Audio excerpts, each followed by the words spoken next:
Blog Talk Radio.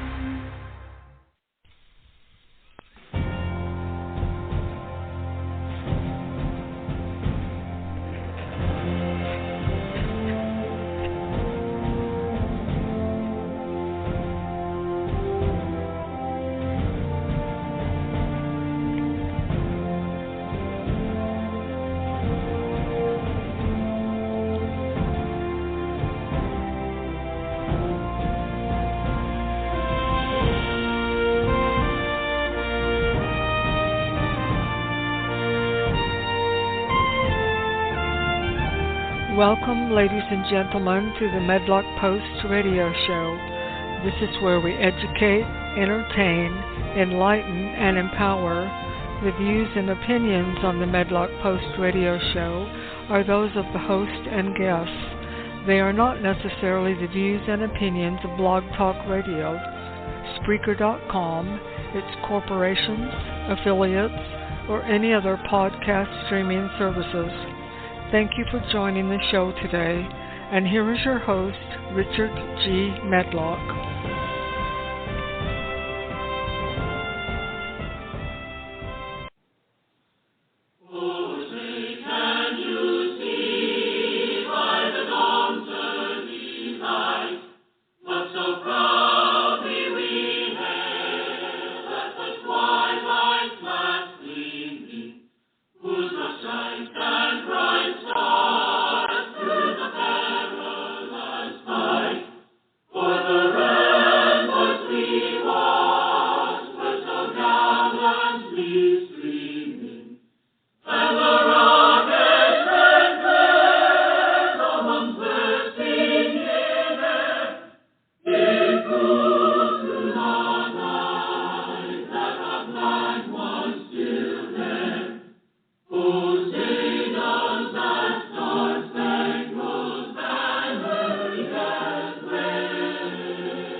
Greetings, ladies and gentlemen.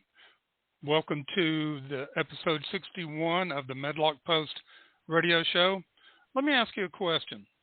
When you hear the Star-Spangled Banner, in your mind, do you picture the flag if you're not looking at one? And which picture of the flag do you see? Do you picture the one at Fort McHenry that was bombarded all night long, and many people gave their lives to make sure it did not fall? Or do you picture one from your school or a big one on a field at a sports event? Which flag do you see in your mind? Maybe you see all of them. Different ones flash. You see a flag from a parade, from a color guard. So something to think about. That's my question, or one of my questions for today. And yes, this is Richard G. Medlock, your host. We're glad to be here. It's October 3rd, 2022. We are 3 months away from 2023. It's flying by, folks. Today's episode is Rule Not by Forked Tongue. Yeah, that's kind of funny, isn't it? You know, what's he talking about? Well, you'll find out. But I want to start with a quote, and this goes back to episode 60, Renew American Purpose. If you haven't listened to it, please go back and listen to it. There's some fabulous information, but I came up with a question going through Russell Voigt's speech. Are there people in America afraid to be free? And I ask that question because the colonists asked themselves that question. If we break away from England, can we handle freedom? And you've heard me talk about that and the reasons why and what they had to go through. A virtuous society, a public virtue. But anyway, excuse me.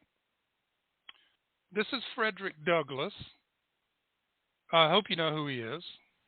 He was a slave. And he said this, and I think it pertains to this question: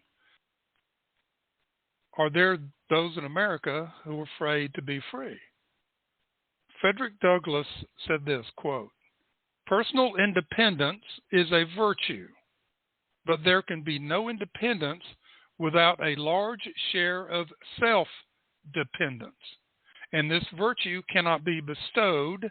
It must be developed from within," unquote. Now, this is great counsel. Great counsel from Frederick Douglass. Now, he and Abraham Lincoln used to lock horns. They didn't agree with each other on a lot of things until the end. And then they became good friends. But personal independence is a virtue. Going back to that personal virtue and morality that the founding fathers talk about to support and sustain the Constitution. It all ties together, folks. So that's that one quote. The other day, I was on my personal Facebook, and a gentleman on there. We've been friends on there for a long time. We've never met in person, but we've talked. I even tried to get him on my show, my previous show years ago, and we just could never find the time. And I haven't thought of even bringing him on this one. Maybe I should. It'd be an interesting conversation. But he put a post on. He likes to just put up there, Trump said, or this is happening. He types in a headline or something that somebody said.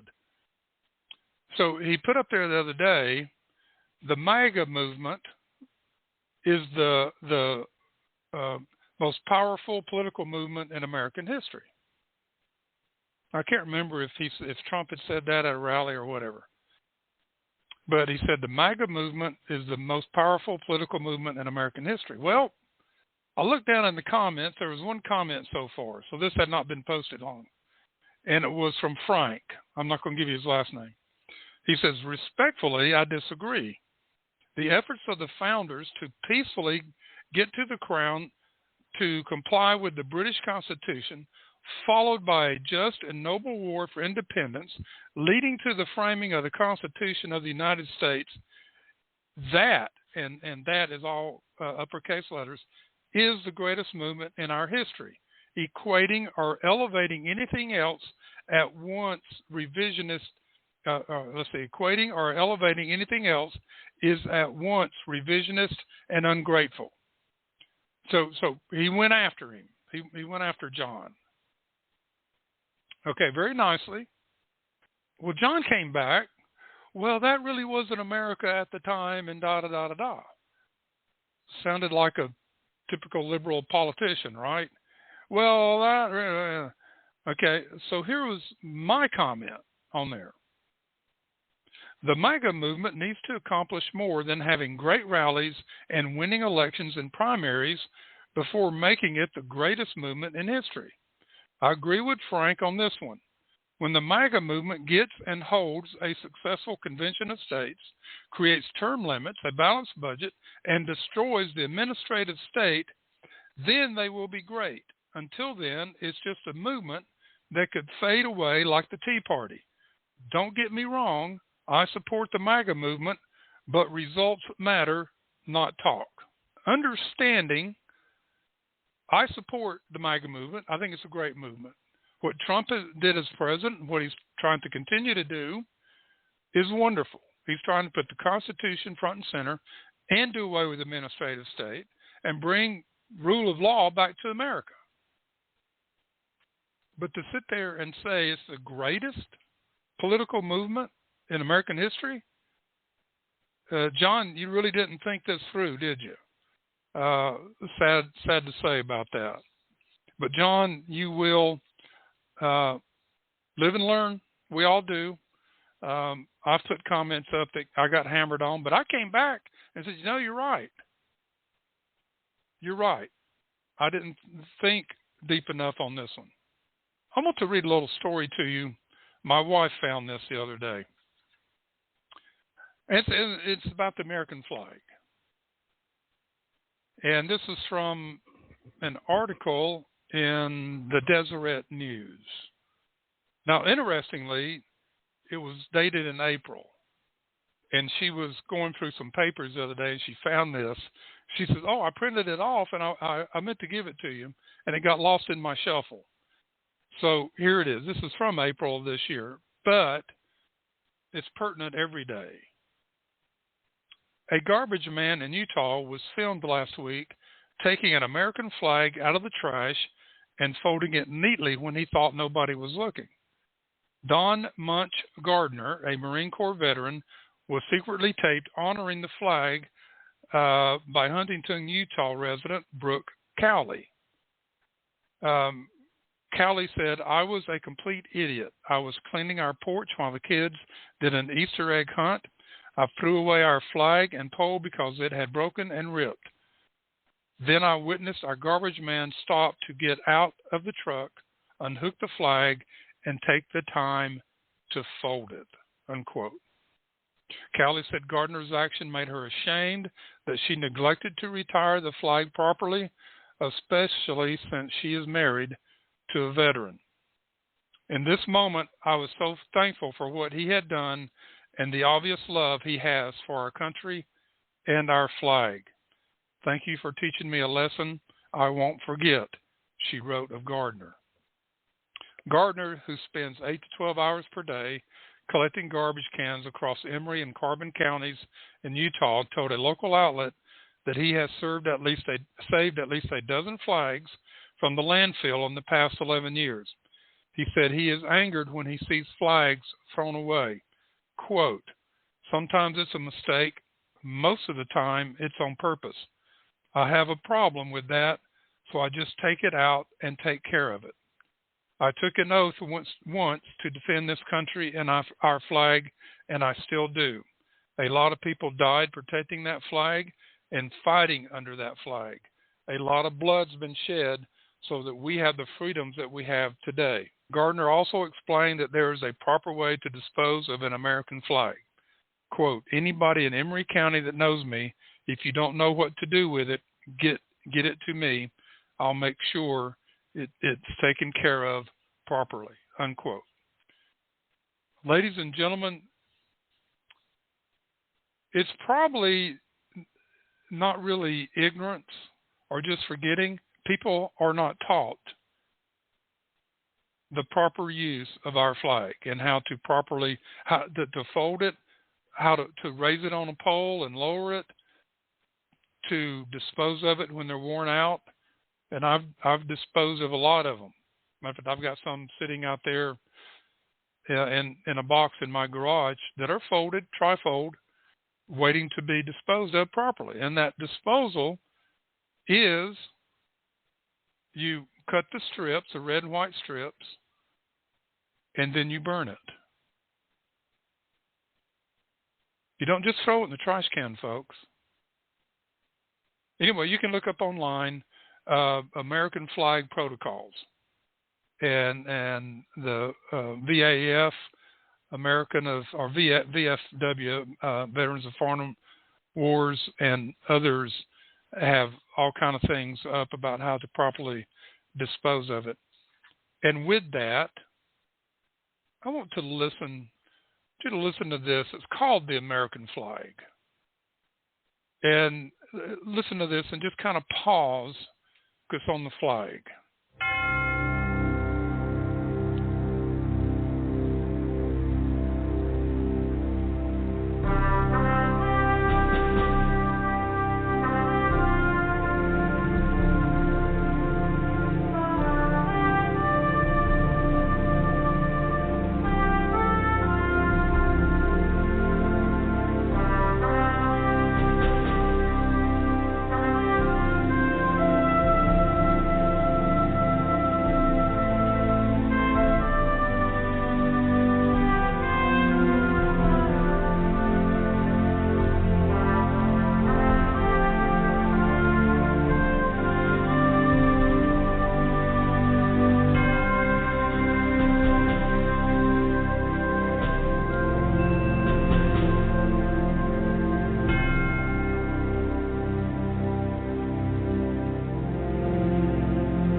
to the flag of the United States of America and to the republic for which it stands, one nation, under God, indivisible, with liberty and justice for all.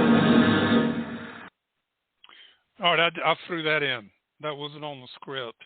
I just threw that in. It just seemed appropriate. This is a wonderful Monday morning. More and more, well, let me put it this way. The battle against tyranny is moving forward. And you're going to see this today. We got some things scheduled for tomorrow. And then on Wednesday, we have a gentleman with us. We're going to be talking about the Hispanic Heritage Month. Now you say, well, why is that important? Everything that goes on in America is important. These are our citizens. These are our fellow citizens. And they're doing great works in this country. And we need to hear about it. So that's Wednesday. Rule Not by Lies is an article by Arthur Medlock from the Claremont Institute. That title caught my eyes the other day. And, of course, I put Rule Not by Forked Tongue as the title of the program. But he's put together some things to think about, folks. So let's get to this article. Rule Not by Lies. The greatest threat to a dishonest regime is a citizenry willing to name its lies. Now let that sink in for a minute. The greatest threat to a dishonest regime is a citizenry willing to name its lies.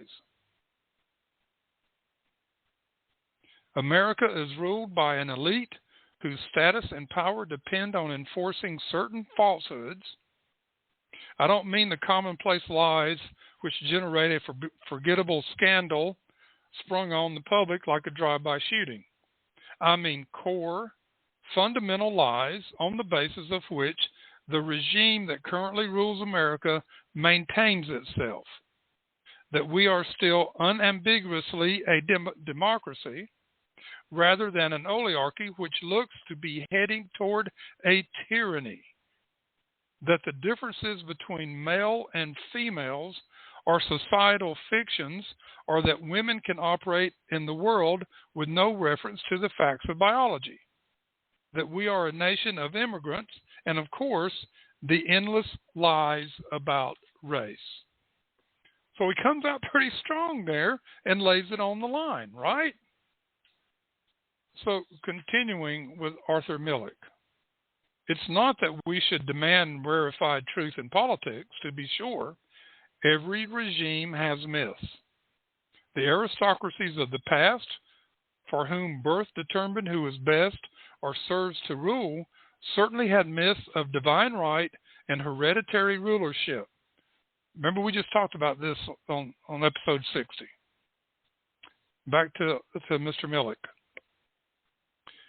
But these myths were of the kind that Plato would have called noble. They propped up institutions which succeeded in producing a great deal of human excellence.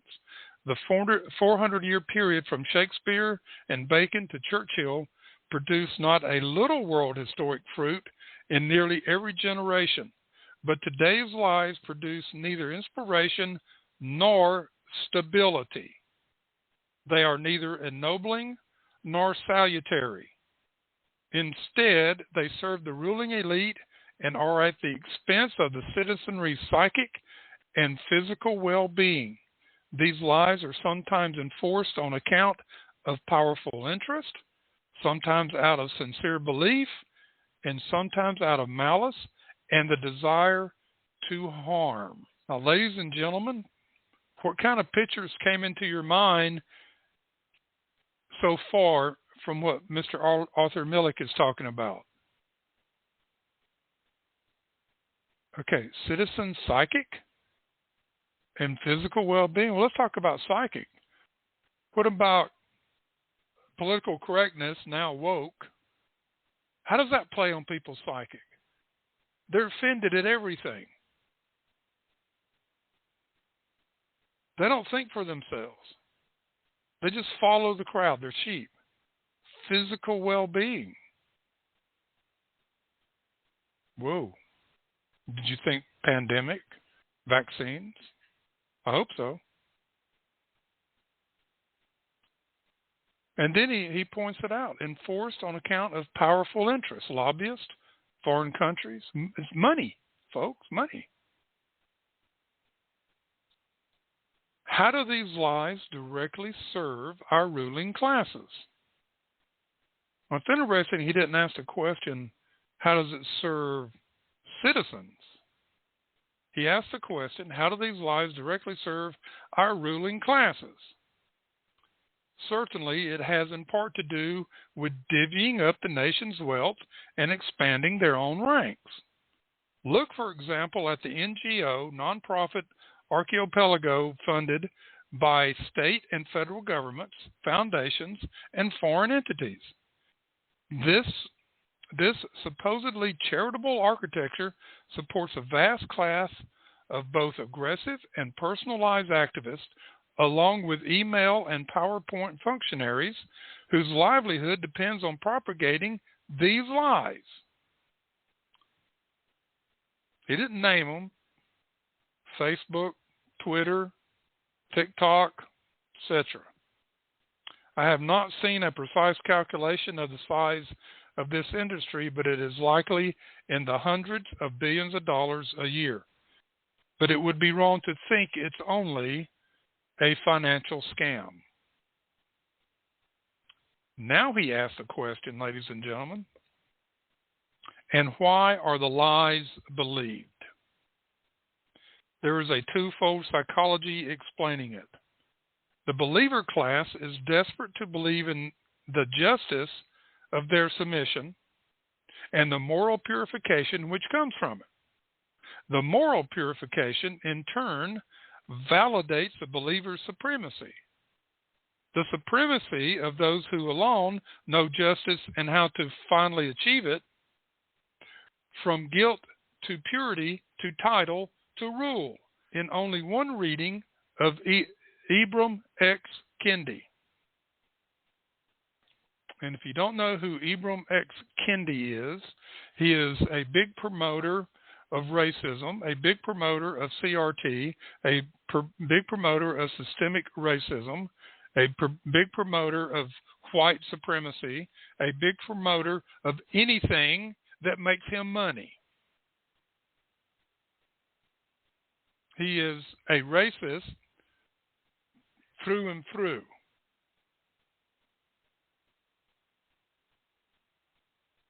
Now, he's losing a lot of steam.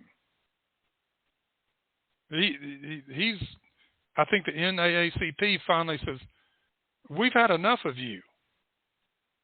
I think they said, we're leave us alone. Stop using our name. And on and on. But let me go into this, go through that again.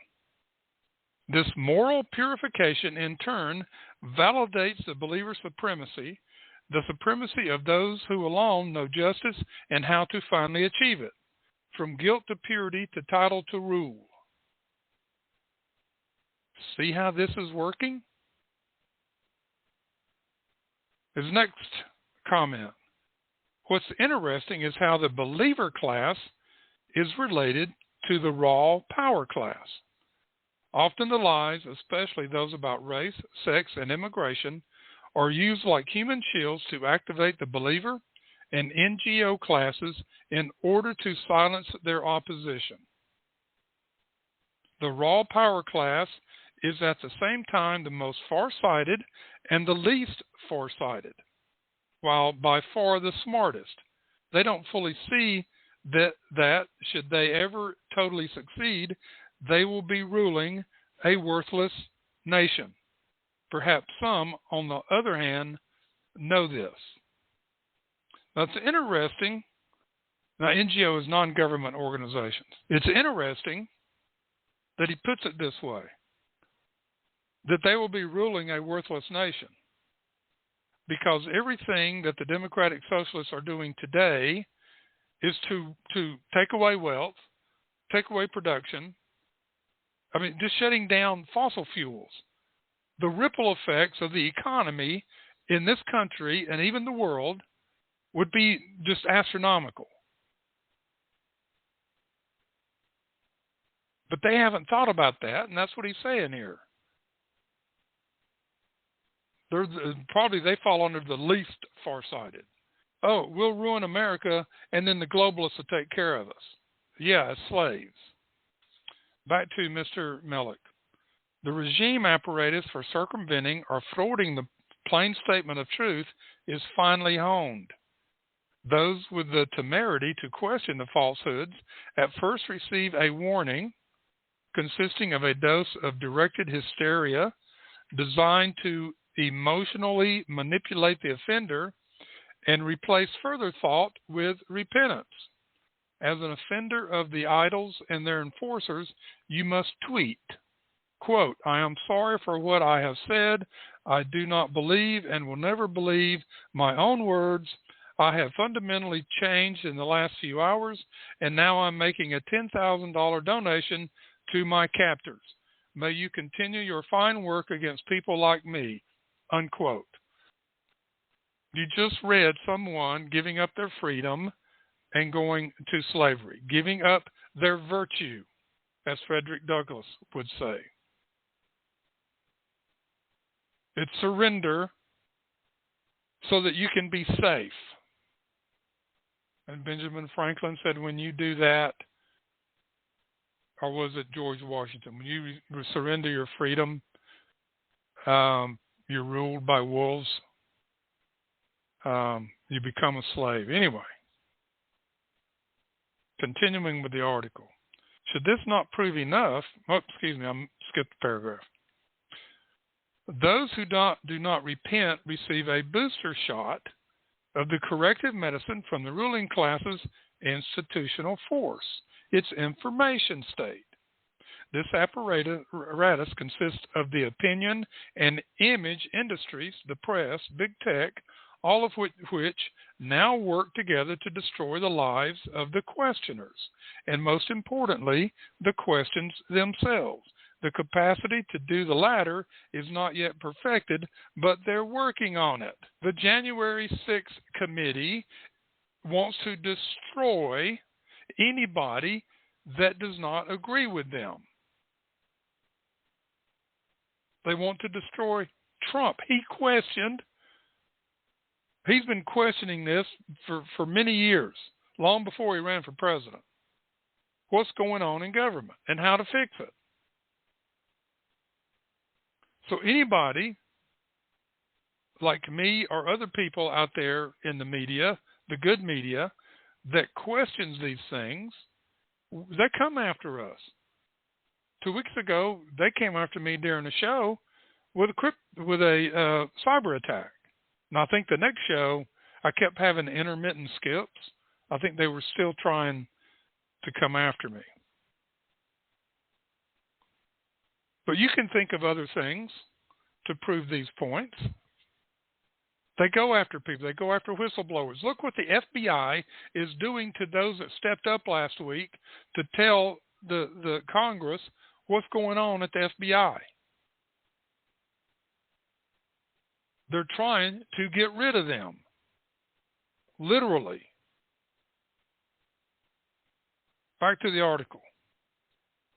Should this not prove enough, more and more actual force is being deployed, which now comes in two flavors. First, the informal armed masked street mobs whose actions go unpunished. But the era of enforcement through these informal means may be drawing to a close, while the next phase, official and open state persecution, is already underway. So does that remind you of 2020, BLM, Antifa, George Floyd, and all that stuff? All their stuff was thrown out by judges.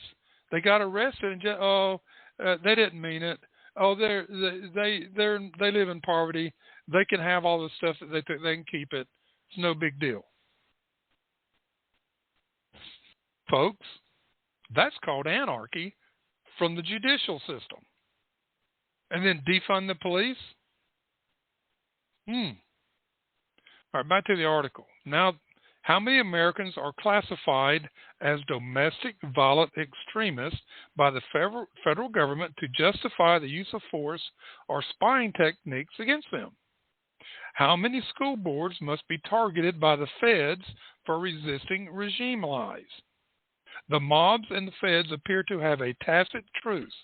They enforce the same lies, and they stay out of each other's way. Right. So when you go after a school board, or a school board says, we are not teaching transgenderism or CRT in our schools, they get attacked. They get threatened from the government. Oh, we're not going to give you your lunch money. You can't feed the students.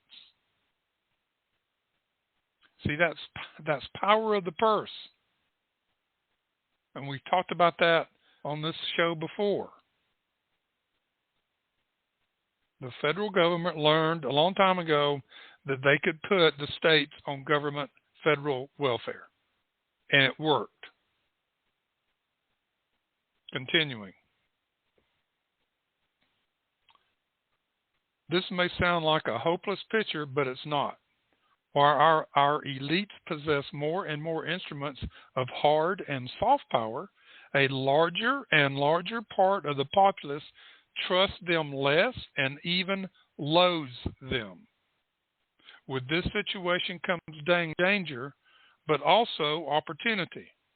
As the patina of the ruling class's legitimacy erodes, there is a growing power of simple honesty. The fact that the ruling class feels so threatened by the truth represents an opening. The veil can be lifted for enough people, and this is the core of the current political movement. The beginning of this movement consists in naming the lies so they can be more effectively refuted. And that's what we're doing here. We educate you on the Constitution. You need that knowledge to understand the Constitution. We're going to do some of that tomorrow. And the Claremont Institute out of Washington, D.C. are going to have some follow-up series of essays delivered from public remarks in May of this year. And it's for the American way of life. And they're going to be clarifying some of these ruling class lies so that serious, spirited debate and political organization may follow. Fight against tyranny is moving forward.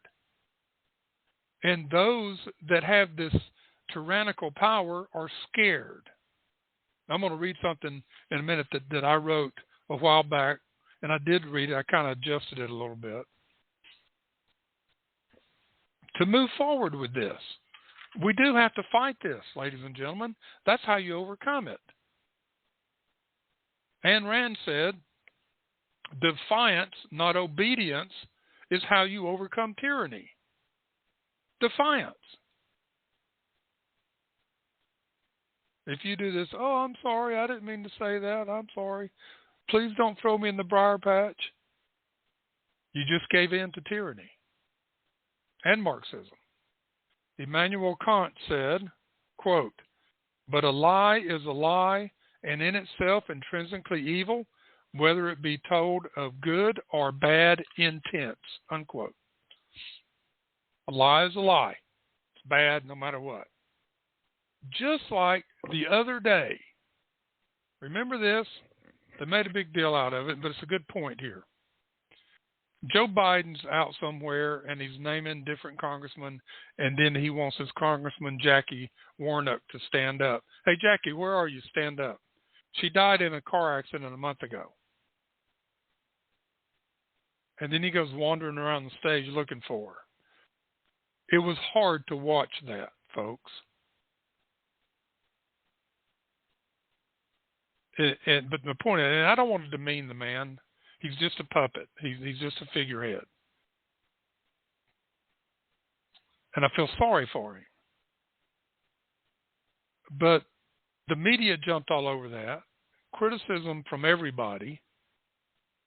And at the press conference that afternoon, bless her little heart, she should not be in that position. She stood there and lied about what happened. He wasn't confused. And it was no disrespect. He was just honoring her memory. And said a couple other things. A blatant lie. Instead of coming out, we know you saw that. He did get a little bit confused and forgot that she had passed away. And he feels sorry about it. But no, they had to lie about it. Just be truthful. Just be truthful, folks. They can't do it. It's not in their nature to tell the truth. These Democratic Marxists are programmed to lie, to speak with a forked tongue. This is what I wrote earlier this month. Earlier in September. The Biden administration and the Democratic Marxists have moved down the dark path that John Locke described so vividly to destroy the God-given rights of life, liberty, and property guaranteed by the Constitution of the United States. The Democratic Marxists have proven themselves to be the agents, harbingers, and supporters of dreadful darkness as shown by their very words and deeds. Let's remember that in wartime, when one side is losing and knows they are losing, they step up the rhetoric against their enemy, accusing them of doing what they themselves are doing. Currently, the Democratic Marxists are losing, and they know it, and they know that we know that they are losing. I wrote this right after his speech from hell attacking America. Continuing, Neil A. Maxwell in 1978 said, "Decrease the belief in God, and you increase the number of those who wish to play at being God by being society's supervisors. Such supervisors deny the existence of divine standards, but they are very serious about imposing their own standards on society." Unquote. That is what the Democratic Socialists are trying to do in America. They want you to bow to them as your God. Continuing, to show they are losing and know it, how many polls do you see anymore? That's right, very few. There has been one poll concerning the Inflation Reduction Act, Socialist Constitution Act, that I call it. Why? Because the American people know it was based on lies and a sham from the start. After the chipmakers bill, a couple of polls came out and the public weren't in favor of those lies either. Right now, about all the polls you see are trying to convince you that the Democrats are winning and will be reelected in November. These are propaganda polls at their best. And folks, that continues. But the real polls that are coming out are showing it's not good for the Democratic Marxists. Democratic Marxists are running scared right now. Their message is to attack the opposition, accusing them of their own deeds and corruption. This is what Mr. Malik just talked about. Listen to their rhetoric, folks. They have no principles or values to stand on. The Democratic Marxists will be campaigning on what they believe to be success in the last 18, 19 months. Their ideal of success is far different than the success Americans have known for the last 246 years. The Democratic Socialist idea of success is the destruction of the United States of America and the complete abolishment of the United States Constitution. Their complete success is when a new world order is in control of America and Americans. All of their policies and idealisms that have been put into place since January 20th, 2021 has been to accomplish that very goal. But Americans are having nothing to do with this ideology anymore. Americans have seen the darkness permeating from the Democratic Marxists and have decided and are deciding to put out that dreadful darkness. Americans are standing up and speaking up against the dreadful darkness. Parents are fighting back against proverbial school boards and winning. Dreaded darkness calls them domestic terrorists and put them on terror list. When school boards were called out for their anti-American acts and attacks on children, the school board sued the parents or parents to keep them away from the schools. The public school system is seeing millions of students leaving that public system and going to other education systems. Groups are forming all of America to stand up and speak up against this dreadful darkness that is attacking America's core values. We the people are saying no more. Enough is enough. Groups have formed to return the U.S. Constitution back to the schools. Groups are forming to empower women to be stronger wives and mothers. Groups are forming to help fathers be a strength to their families. Christian, Jewish, Muslim, and other faiths are forming interfaith groups to strengthen their neighborhoods and communities. Good Americans and citizens are showing their true capacity of charity to help the needy and poor. And now we can add those hit by disaster. There are millions and millions of good deeds accomplished every day in America that the propaganda media doesn't want you to hear. The heart and spirit of America is still strong and becoming more and more willing to stand up and speak up and do something for what is right and good. We, the people who believe in truth, right, our Creator, the greatness of America, and the Constitution, must now, without hesitation, be bold in our actions to stand up and speak up and do something. Excuse me. To overcome the philosophies of tyranny and anarchy. There will be some very sobering days ahead for us. To overcome these challenges, we as citizens of America need to exercise our faith, reach out in mighty prayers, and remain loyal to America, its principles and values. The greatest challenge is to keep America strong and free.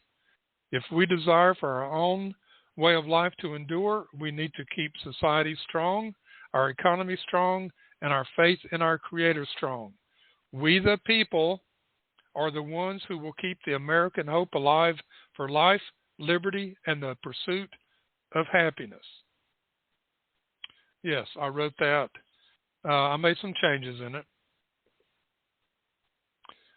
You say, why are you calling this the Democratic Marxist now instead of socialist? Well, folks, if you understood the difference between socialism and Marxism or communism, you would understand why I'm saying that. Everything they're doing has a Marxist tone to it. Everything they're doing, you can go to the 10 rules or the 10 goals of Marxism, and whatever they're doing is falling under one of those 10.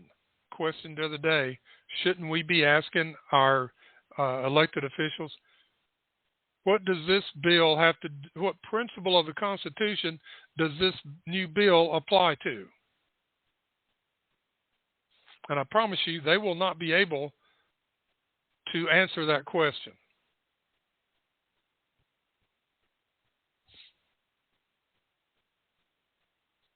Karl Popper said, quote, the aim of argument should not be victory, but progress, unquote. That means let's sit down and talk. Let's find that common ground and then move forward for what's best for America and American citizens, the American economy, not anybody else. America first, yes. Our citizens first. But under this current tyrannical administration that we have, it is America last, Americans last. And they do not want to argue about anything or even have a discussion.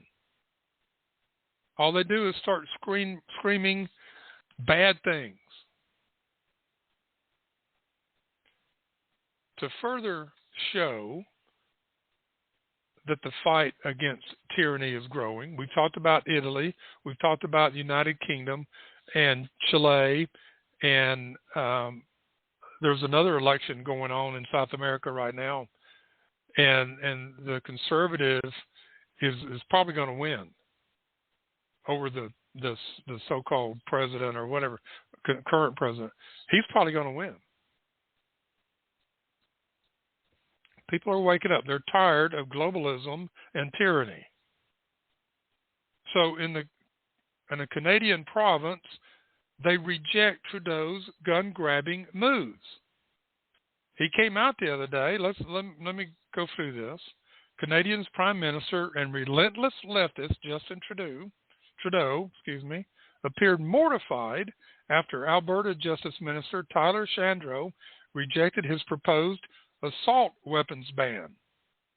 Shandro is seeking intervenor status and plans to assert the unconstitutionality of Trudeau's ban. Shandro further remarked that it does not make sense to take the property of law-abiding firearm owners. Amen. Alberta is where Calgary is located. The Calgary Stampede and Lake Louise is in Alberta.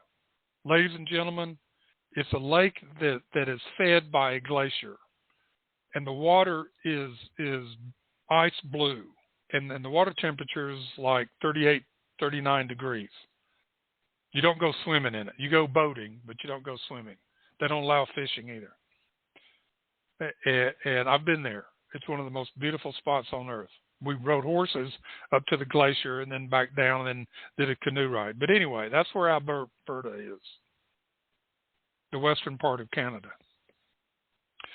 Alberta's chief firearms officer, Terry Bryant, took a bold opposition against the ban as well. Bryant told a CBC in a statement, that's Canadian Broadcast Company, quote, "I have previously expressed strong opposition to the federal government's plans to prohibit and confiscate some 30,000 lawfully acquired firearms from Albertians.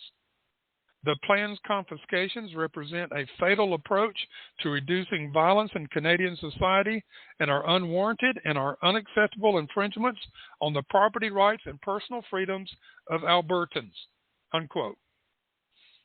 They've had enough, folks. Bryant also spoke to CTV News Calgary saying, quote, "All Canadians, whether firearm owners or not, should be concerned about the scapegoating of law-abiding citizens and the targeting of their property," unquote.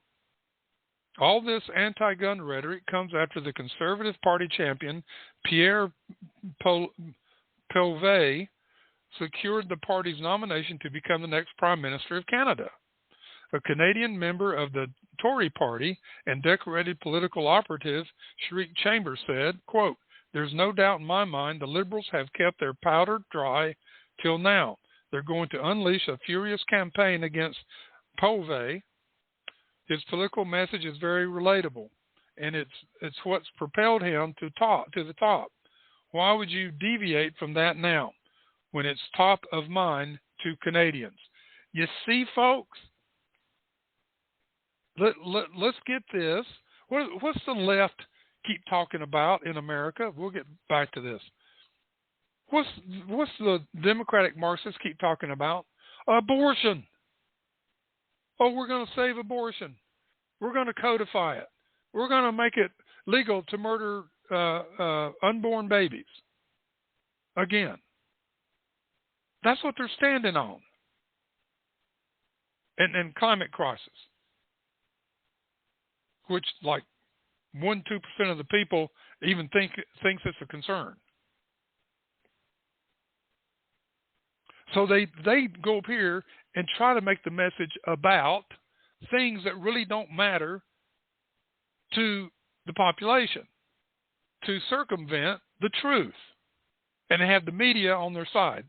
In Canada, Trudeau doesn't have the media completely on his side. Back to this article. While guns are important to Canadians, Poilievre speaks to the broader scope of issues facing Canada. During his victory a few weeks ago, he declared, quote, "We will restore Canada's promise in a country where it doesn't matter who you love or if your name is Smith or Singh, Martin or Mohammed, Chang or Charles. a country where the dreamer, the farmer, the worker, the entrepreneur, the survivor, the fighter, the ones who get knocked down but keep getting back up and keep going on, achieve their purpose. A country where the son of a teenage mother adopted by two teachers can dare to run for Prime Minister of Canada.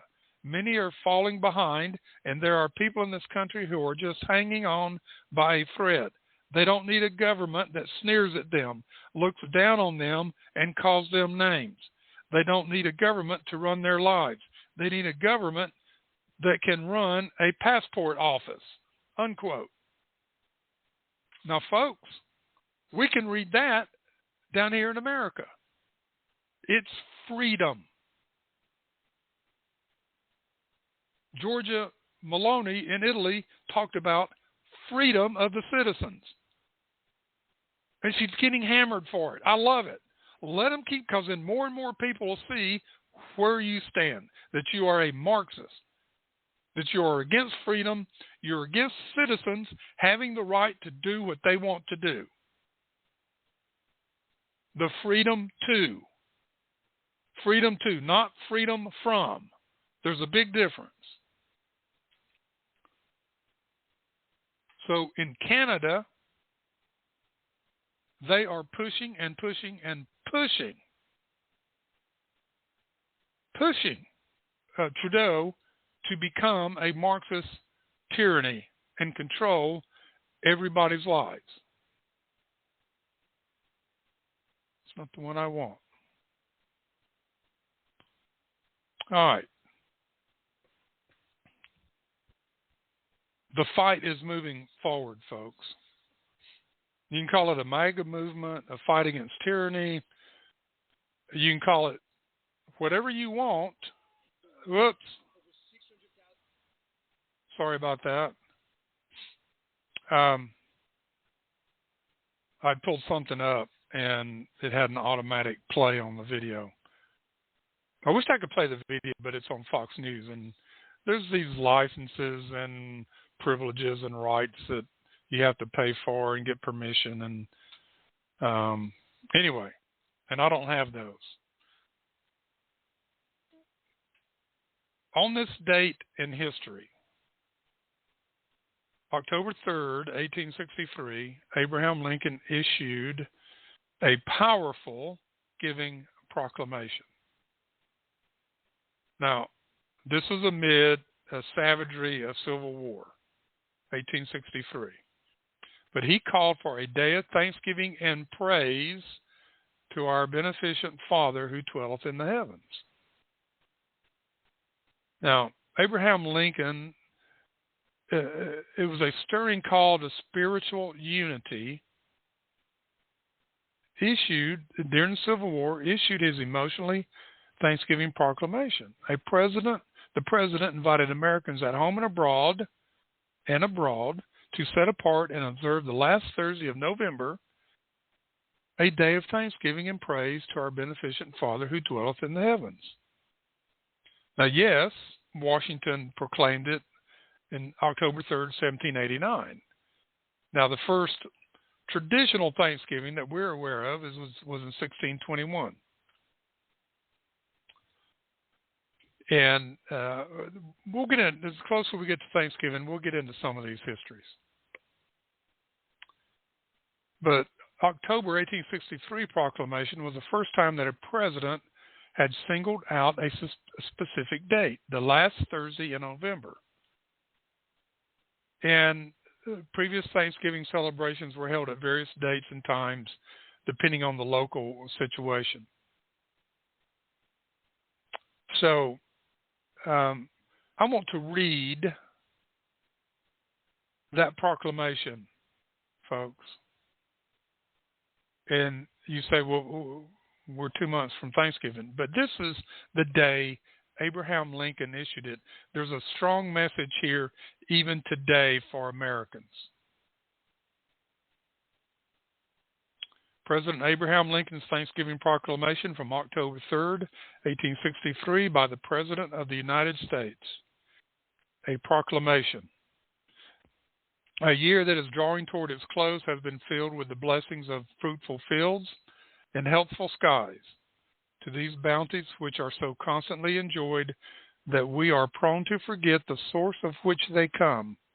Others have been added, which are of so extraordinary a nature that they cannot fail to penetrate and even soften the heart, which is habitually insensible to the ever-watchful providence of Almighty God. He talks about the blessings and then those that ignore the blessings. Back to the proclamation. In the midst of a civil war of unequaled magnitude and severity, which has sometimes seen to foreign states to invite and provoke their aggressions, peace has been preserved with all nations, order has been maintained, the laws have been respected and obeyed, and harmony has prevailed everywhere except in the theater of military conflict, while that theater has been greatly contracted by the advancing armies and navies of the Union. Again, this is 1863, and what he's saying here is all these other countries that were involved, peace has been negotiated with them. Back to the proclamation. Needful diversions of wealth and of strength from the fields of peaceful industry to the national defense have not arrested the plow, the shuttle, or the ship. The axe has enlarged the borders of our settlements, and the mines, as well as iron and coal, as of the precious metals, have yielded even more abundantly than heretofore. Population has steadily increased, notwithstanding the waste that has been made in the camp, the siege, and the battlefield, and the country, rejoicing in the consciousness of augmented strength and vigor, is permitted to expect continuance of years with large increase of freedom. Hopefulness, folks. He is explaining hope for the future. America did not just shut down because of the war, the Civil War. Life went on. The soldiers did the battle. Continuing, no human counsel hath devised, nor hath any mortal hand worked out these great things. They are the gracious gifts of the Most High God, who, while dealing with us in anger for our souls, hath nevertheless remembered mercy. It has seemed to me fit and proper that they should be solemnly, reverently, and gratefully acknowledged as with one heart and one voice by the whole American people.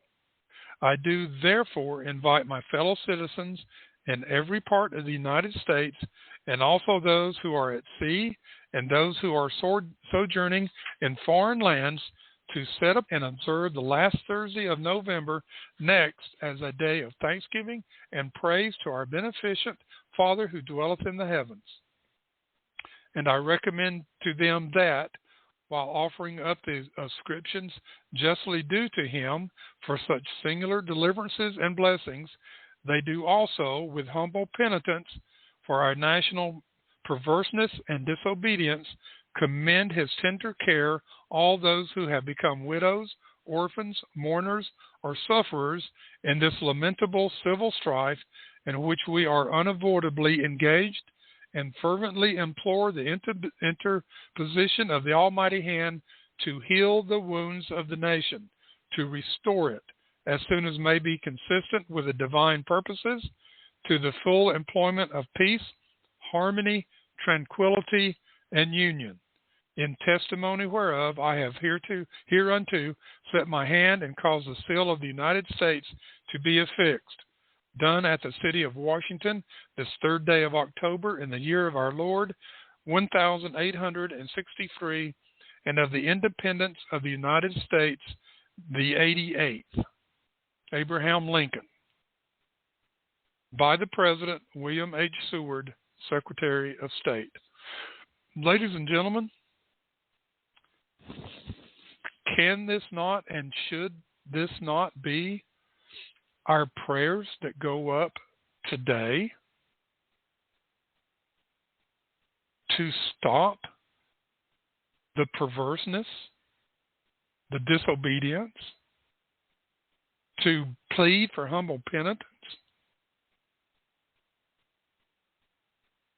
to do away with the derangement, to do away with this evil, to pray for peace, harmony, tranquility, and union. Isn't that what we should be praying for today and working toward? And make that part of our fight against tyranny? Yes, ladies and gentlemen, it should be. That should be our prayers. And those prayers go into actions. Love your neighbor. Love God, then love your neighbor. Whoever your God is. Whether it's a Christian God, Jewish God, Muslim God, love him. Follow the teachings. Now, one more note as we wrap up today's show. And then I think we're going to end with the Battle Hymn of the Republic. Matter of fact, let's play it right now. Let's just listen to the Battle Hymn of the Republic by the U.S. Army Choral, marching or field band. Let's listen to this, and then we'll wrap up the show.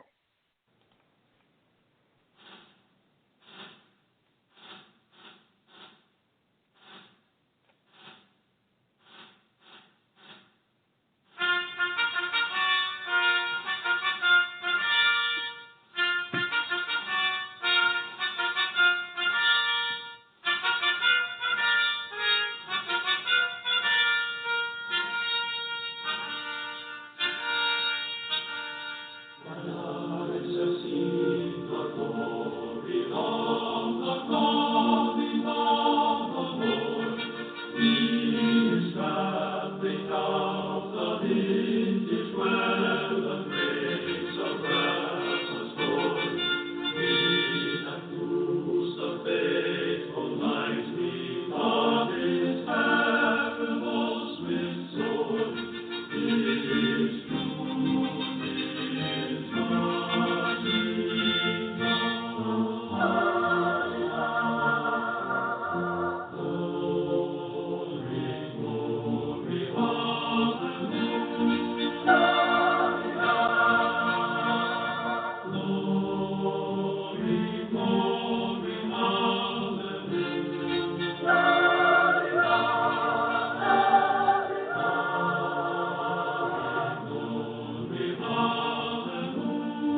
United States Army Field Band. That ought to stir your soul. Yeah. All right. Final thing here. Margaret Mead. She was an anthropologist. When I was in college, I had to read 2 or 3 of her books. She was interesting.